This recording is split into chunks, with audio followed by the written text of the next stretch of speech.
Assalamu alaikum wa rahmatullahi wa barakatuh. Blessings to everyone. Mastering our mind is always something that it seems to be the most difficult. However, it is something that is the least difficult from all the other things to master, like the physical body or the emotional body. The mental body is actually the easiest. The problem is that we think our mind is also our spiritual mind. It is at the same time our spirituality, and that makes it so difficult, you see. When you read something and you understand what has been written, as we are identified with the mind, we think we own it in that moment, right? And that is not the case, you see. So mastering your mind is first of all the awareness that when you read something and supposedly you are a person of great intelligence, then the temptation that you think, that you believe, you own what you read, you became what you read in the moment you understand it. That is one of the biggest traps on the spiritual path.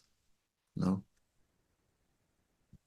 And that makes it so difficult to master the mind, you see.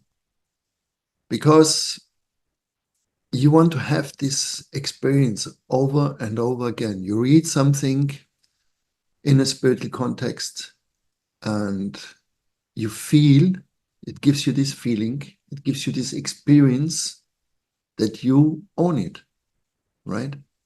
It's like an aha thing, or it's like, ah, yeah, and you feel it that way.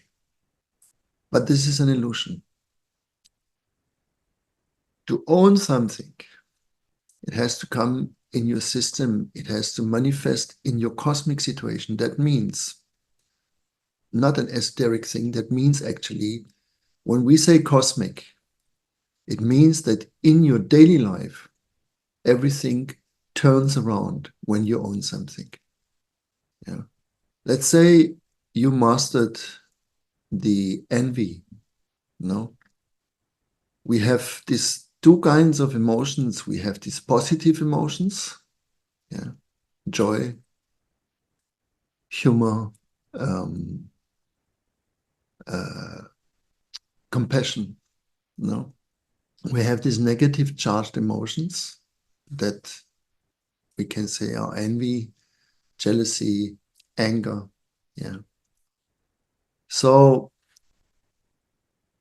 when we understand there's a negative charge, we have to find a balance. Now we cannot keep that in our body because our body gets poisoned by these negative emotions. Yeah. It's very, very difficult for our body to carry them. It makes us sick, actually.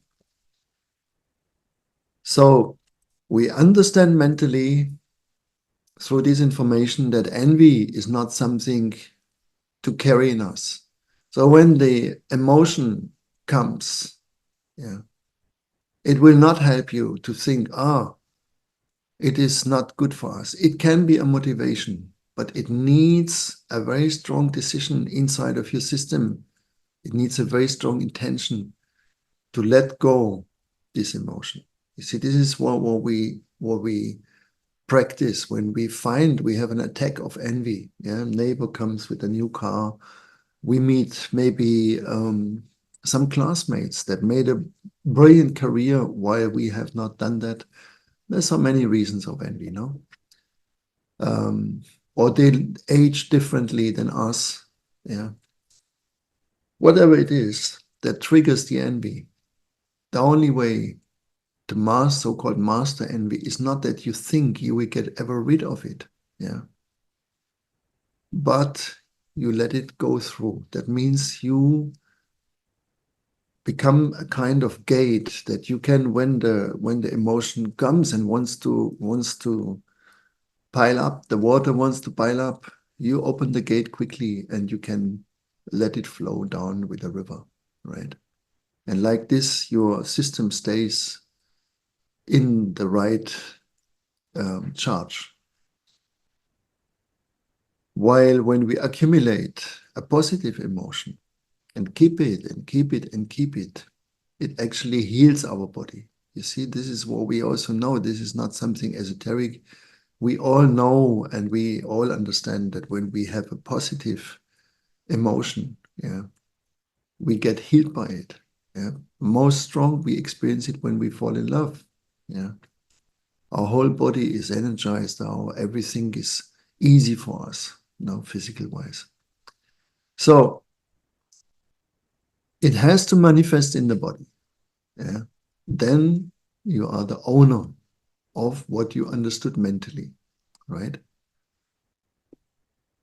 When you understand this point, then mastering your mind, it becomes easier because you don't fall into the trap of identification while you just take information in. No? So this mind that takes information in is not the one that integrates it. It cannot integrate it. It is not made for that. The integration is a slower process that needs to show in your daily life, in your life circumstances, what is really going on. Therefore, it says the truth sets you free. So you always have to check on yourself. Am I true with myself? Am I looking in myself? Yeah. And that will protect you from living in an illusion, in the illusion of that understanding with your intellectual mind that you understood, that you really mastered that subject. And mind is a difficult thing also because in many languages, as especially in the Arabic language, akal, when it is translated as mind, that is actually a wrong translation and it should be actually translated as the word intelligence. No? So intelligence is the highest gift we have received. Yeah. So to become an intelligent person, it is always, again, a cosmic thing. Yeah. It includes everything in our life. It includes wisdom, that is the sister of intelligence, right? So I hope this clarifies some issues, and thank you very much. May Allah bless all of you. Assalamu alaikum wa rahmatullahi wa barakatuh.